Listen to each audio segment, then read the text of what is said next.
स्त्री के रूप में ताड़का एक घोर पाप है और पाप को नष्ट करने में कोई पाप नहीं होता। हे राम, तुम इस पापिनी का संहार कर दो।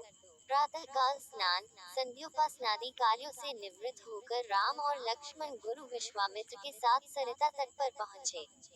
एक वनवासी मुनि ने विश्वामित्र के साथ दो सुकुमार बालकों को देखा तथा उनका परिचय प्राप्त कर वे एक छोटी सी सुंदर नौक ले आए और विश्वामित्र से बोले, हे मुनिराज, आप इन राजकुमारों के साथ इस नौक पर बैठकर सरिता पार कर लीजिए। विश्वामित्र जी ने उस मुनि को धन्यवाद दिया और राम तथा लक्ष्मण के साथ नौक पर सवार हो गए।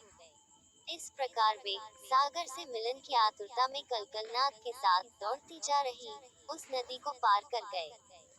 नदी के उस पार एक भयानक वन था। उस वन को देखकर राम बोले, गुरुदेव, यह वन तो बड़ा भयंकर है। सभी ओर से सिंह, व्याघ्र आदि हिंसक पशुओं के दहाड़ने और हाथियों के चिंघाड़ने की ध्वनि आ रही है। जंगली सुअर, भालू, वन भैंसे आदि वन्य प्राणी भ्रमण करते दृष्टिगत हो रहे हैं। वृक्षों की सघनता के कारण सूर्य का प्रकाश इस वन के भीतर घुसने का साहस नहीं कर पा रहा है और इसी कारणवश चारों ओर अंधकार हो रहा है। इस अति दुर्गम वन का क्या नाम है? राम के इस प्रश्न का उत्तर विश्वामित्र ने इस प्रकार दिया, हे राघव, पूर्व काल में इस स्थान में वन न होकर मलदा और करुप नाम के दो बड़े समृद्ध राज्य हुआ करते थे। दोनों ही राज्य ऊंची ऊंची अट्टालिकाओं, वीथिकाओं तथा सुंदर पथों से सुशोभित थे तथा धन धान्य और समृद्धि से परिपूर्ण थे। दूर दूर के व्यापारी यहाँ पर व्यापार करने आया करते थे। किंतु ताड़का नामक एक यक्ष कन्या ने उन दोनों राज्यों का विनाश कर दिया। ऋषि विश्वामित्र ने आगे बताया, ताड़का कोई साधारण स्त्री न होकर सुन नाम के राक्षस की पत्नी और मारीच नामक राक्षस की माता है। उसके शरीर में 1000 हाथियों के बराबर बल है और वह अत्यंत पराक्रमी और शक्तिशाली है।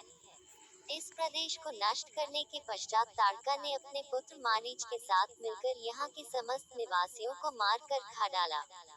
अब उनके भय से यहाँ दो दो कोस दूर तक किसी मनुष्य की परछाई भी दिखाई नहीं देती। भूलवश यदि कोई यहाँ आ भी जाए तो जीवित नहीं लौट पाता। उसी ताड़का का संहार करने के लिए ही मैं तुम्हें यहाँ लाया हूँ।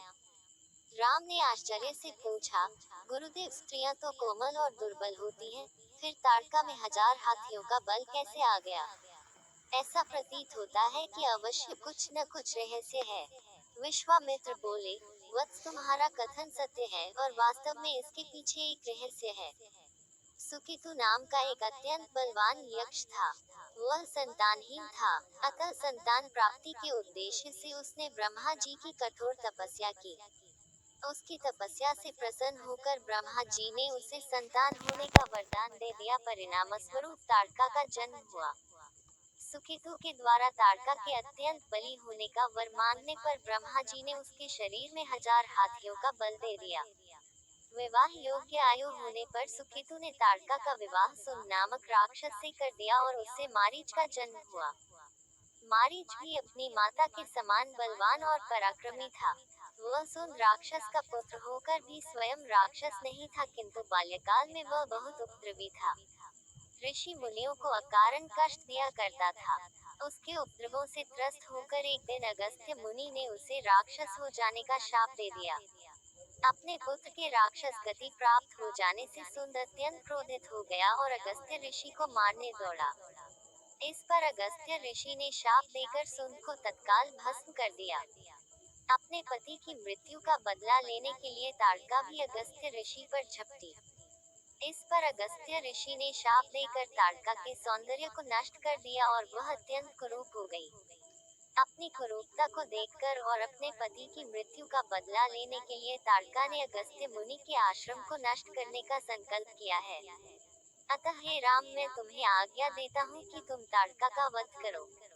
तुम्हारे अतिरिक्त इसका वध कोई भी नहीं कर सकता। अपने मन से यह विचार निकाल दो कि यह स्त्री है और स्त्री का वध मैं कैसे करूं।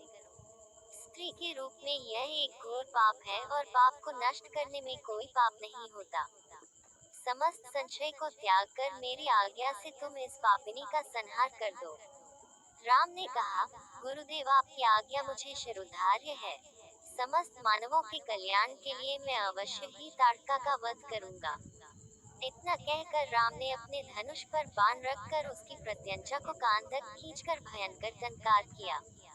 टंकार से उत्पन्न ध्वनि से समस्त वन प्रांत गुंजायमान हो उठा। वन्य प्राणी भयभीत हो इधर उधर भागने लगे। इस प्रकार की अप्रत्याशित खलबली मची देखकर ताड़का क्रोध से भर उठी। धनुष ताने राम को देखते ही इस विचार से कि कोई अपरिचित कुमार उसके साम्राज्य पर आधिपत्य करना चाहता है, वह क्रोध से पागल हो गई। राम पर आक्रमण करने के लिए वह तीव्र गति से उन पर झपटी। ताड़का को अपनी ओर आते देखकर राम ने लक्ष्मण से कहा, हे सौमित्र, ताड़ के वृक्ष जैसी विशाल और विकराल मुख वाली इस राक्षसी का शरीर कितना कुरूप है। इसकी मुख मुद्रा देखकर ही प्रतीत होता है कि यह बड़ी हिंसक है और निरीह प्राणियों की हत्या करके उनका रक्तपान करने में इसे बहुत आनंद आता होगा। तुम एक तरफ सावधान होकर खड़े हो जाओ और देखो कि कैसे इसे मैं अभी यमलोक भेजता हूँ। विकराल देहधारिणी ताड़का अपने बड़े बड़े दांत चमकाती, भुजाओं को फैलाए हुए द्रुतगामी बिजली की तरह राम और लक्ष्मण पर अत्यंत तीव्रता के साथ झपटी। राम इस भयंकर आक्रमण के लिए पहले से ही तत्पर थे। उन्होंने तीक्ष्ण बाण चलाकर उसके हृदय को छलनी कर दिया। उसके वक्षस्थल से गर्म गर्म रक्त की धारा प्रवाहित हो उठी। वह आक्रमण करने के लिए पुनः टूट पड़े। इससे पूर्व ही राम ने एक और बाण चला दिया जो सीधे उसके वक्ष में जाकर लगा। वह पीड़ा से चीखती हुई चक्कर खाकर भूमि पर गिर पड़ी और अगले ही क्षण उसके प्राण पखेरु उड़ गए। राम के इस रण कौशल और ताड़का की मृत्यु से ऋषि विश्वामित्र अत्यंत प्रसन्न हुए। उनके मुख से रामचंद्र के लिए आशीर्वचन निकलने लगे। गुरु की आज्ञा से वहीं पर सभी ने रात्रि व्यतीत किया।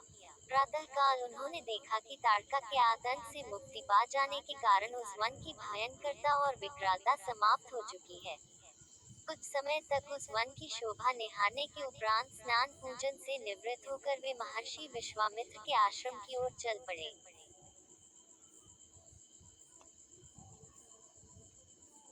दोस्तों, आपको ये वीडियो पसंद आया हो तो इस वीडियो को लाइक करें, सब्सक्राइब करें, शेयर करें और कमेंट जरूर करें। मिलती हूँ आपसे नेक्स्ट वीडियो में।